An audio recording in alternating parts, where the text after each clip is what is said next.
The famous door from the Titanic film sold for over $700,000. The Tennessee Senate passed a bill banning chemtrails, and a man taught printing in prison starts making counterfeit notes following prison. These are the weird stories for Tuesday on Weird AF News, the only daily weird news podcast in the universe. The Titanic door sells for over $700,000 at an auction, setting the record for Hollywood memorabilia. You mean the evil door that murdered Jack sold for $700,000? You mean the door that Rose so selfishly hogged, allowing Jack to just drown in that icy cold water, just sold for a record? It says here, yes, indeed, the fateful door from James Cameron's classic film Titanic just sold for auction. The door fetched a whopping $718,750 during the Heritage Auctions Treasures from a Planet Hollywood event.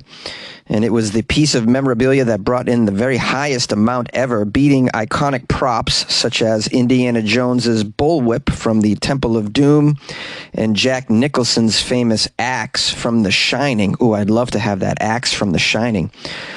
Or even the door from The Shining, pieces of it anyways. Did they end up selling that door? Now it says, this famous door from the 1997 film Titanic by James Cameron is very ornate, and it's made of balsa wood. I guess that's a wood that obviously floats.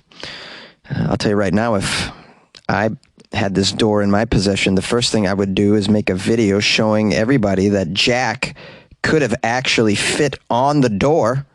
I would have done some measurements and weight tests just to prove he didn't have to die like that in that icy cold water. Such a shame and unnecessary. Rose just had to take up the whole damn door, though. After that, I'd probably consider opening a Titanic-themed hotel where for $5,000 a night, you can have sex on the door. or get your drawing on the door. Draw me, Jack. There's a lot you could do with that door. It says, in addition to the door, Kate Winslet's dress that she wore during the film's final act sold for $125,000. Fans have famously debated whether both Jack and Rose could have fit on that door, which would have, in theory, saved Jack from freezing to death in the final moments of the Oscar-winning film. It says last year was the film's 25th anniversary, and James Cameron, the director, actually did a test to see whether both could fit on the door using a team of scientists and stunt people. The conclusion was Jack might have lived, but there's a lot of variables, they say. James says, I think his thought process was, I'm not going to do one thing that jeopardizes her. And that's 100% in Jack's character. Yeah, but I mean, he didn't even try, though. I mean, at least try. Like, try and get on it, and then if it's sinking, get off it, and then, freeze to death to save her. Yeah, I don't agree. Harrison Ford's whip from the Temple of Doom set a record as the highest valued prop from a franchise at $525,000 at auction. Also, a set of 3 Sankara stones from the film sold for $100,000, as well as the Holy Grail Cup of a Carpenter from The Last Crusade, $87,000. Bill Murray's Red Rose bowling ball from Kingpin sold for $350,000. Jack Nicholson's axe from The Shining, $125,000. Tobey Maguire's black suit from Spider-Man 3, $125,000. And the sneaking shaving cream can that Wayne Knight uses to smuggle dinosaur embryos in Jurassic Park sold for $250,000 at auction. These are all the most expensive items that have been sold at auction from Hollywood films over the years. But the door fetched the most. I think it would be hilarious. Imagine putting the door up somewhere in your home as just some regular working door just for the hell of it and not telling anybody what it really is. That'd be a dope Easter egg in your house, huh? The Tennessee Senate has passed a bill based on the chemtrails conspiracy theory. Excellent work, Tennessee. The Tennessee Senate has passed a bill targeting chemtrails. That's right, guys, chemtrails. Total fantasy. So another law making it illegal to do something that nobody's actually doing. Yeah. This is why I cheat on my taxes. Oops, was that out loud? The bill was sponsored by a Republican, obviously. Monty Fritz is his name. And the bill prohibits federal governments or other entities acting on the federal government's behalf from conducting geoengineering experiments by intentionally dispersing chemicals into the atmosphere. They're concentrating on the activities that may occur within the state of Tennessee. So just any planes going over Tennessee, it looks like. Yeah, I mean, you can't really control the airways of the entire country, Tennessee. But okay, all right. Republicans, they're on it, guys. They're on it. They're afraid of measles vaccinations, but fantasies? Yes, they're protecting you from those. What next? You're going to ban owning Bigfoots? And we want to let you know that we're going to make sure lizard people can't hold public office. And we're enacting a travel ban to New Zealand because it's way too close to the edge of our flat earth as well. We're looking out for the people of Tennessee over here, us Republicans are. You can count on that. Now, the bill being signed off in the Senate will now go to the House Agriculture and Natural Resources Committee on Wednesday. I'm wondering if that committee will explain to the Senate that, no, this isn't real science. The article goes on to say, what are chemtrails? What is the conspiracy theory behind them? Well, in case you don't know, the chemtrail theory is the belief that our government is secretly adding toxic chemicals to the atmosphere from aircrafts, similar to contrails. The cockamamie conspiracy theory says the reasoning behind all of this is for sterilization, reduction of life expectancy, mind control, and weather control. Since the theory came about, various research groups have debunked it, saying there is no credible evidence for the existence of chemtrails. And according to Harvard researchers, if there truly was a large-scale program which involved aircrafts introducing hazardous chemicals into the atmosphere, they would first need to be an operating system to manufacture, load, and disperse such materials. Additionally, if such a system existed, it would require the work and cooperation of thousands of people across the country, which would make it difficult to maintain this as a secret. Of course, none of that makes a damn difference to conspiracy theorists and obviously people in the Tennessee Senate. They're like, my mind is made up. Don't confuse me with facts.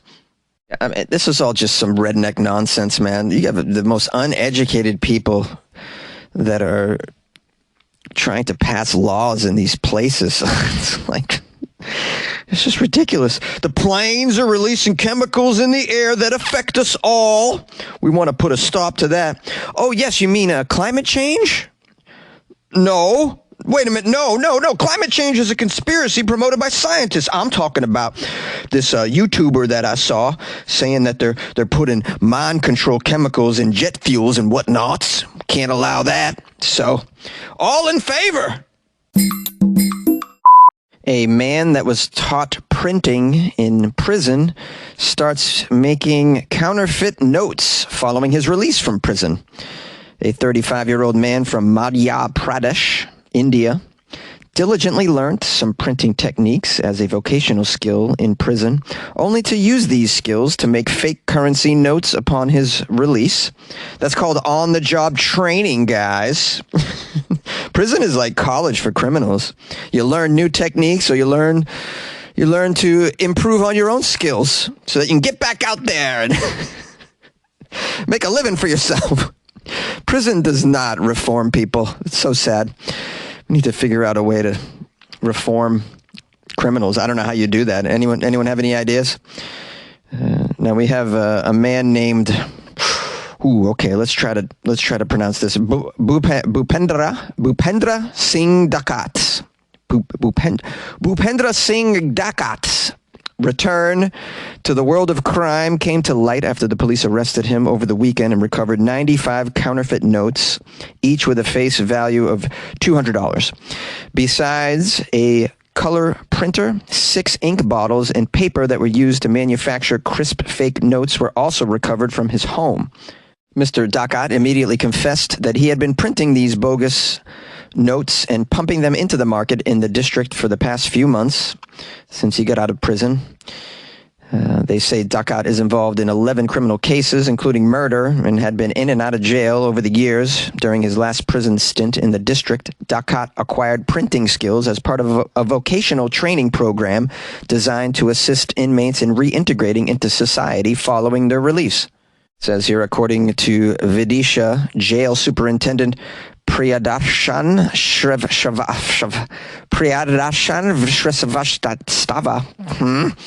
Priyadarshan Shrivastava. There we go, Jonesy. Good job, buddy.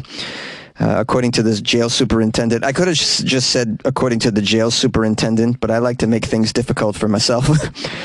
The superintendent says that inmates are given offset printing and screen printing training in order to help them eke out a living following their release.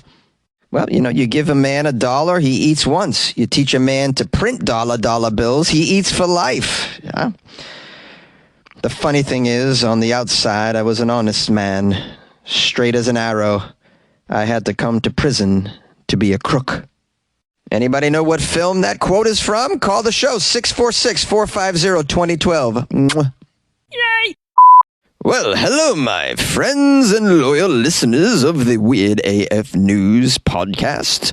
It's more like an extravaganza of weird news, a party of weird news that melts in your mouth, not in your hand. I appreciate you spending a little time today with your host, Jonesy, in the Weird AF News podcast. I want to let you know that we appreciate all of your correspondence. And Jonesy's very diligently trying to reply to all of your correspondences. So please keep sending those emails to funnyjones@gmail.com. You can even reach out to him on his Instagram account at funnyjones. Oh, would you like to call the show and leave a voicemail? Please do so. We want to hear your lovely, lovely voice. Don't forget to introduce yourself and say where you're from as well. The phone number is 646-450-2012. And it's a hoot. We love to hear from listeners over here at the Weird AF News production studios, which is basically a very small closet that's 3.5 feet by 3 feet, I believe. I don't have a measuring tape with me at this time. I can barely be in here with Jonesy. He takes up a lot of space because his nether regions are so huge. Yes. Oh. Anyways, so nice to hear from everyone. We hope that you'll consider supporting the show by going to the official website of Weird AF News. It is weirdafnews.com. Very lovely place to visit. And when you're on the homepage, you can do some things like listen to the podcast. Yes. Subscribe. You can even support the show by joining the Patreon or buying Jonesy a cup of coffee. He loves coffee, if you don't know. He drinks a little bit too much of it for somebody who has chronic acid reflux. I've tried to talk him down, but it's very difficult. He won't move on to tea. You know where I'm from. We drink a lot of tea, a lot of teetotaling going on where I'm from. Jonesy won't have it, though. He says tea is for... Well, I can't say the word on here, but that's what he says. You can imagine what it would be. Anyways, thank you so much, and please join us tomorrow for the Wednesday version of Weird AF News. We love you so much, and take care of yourself. Be good to yourself. Yes, toodaloo.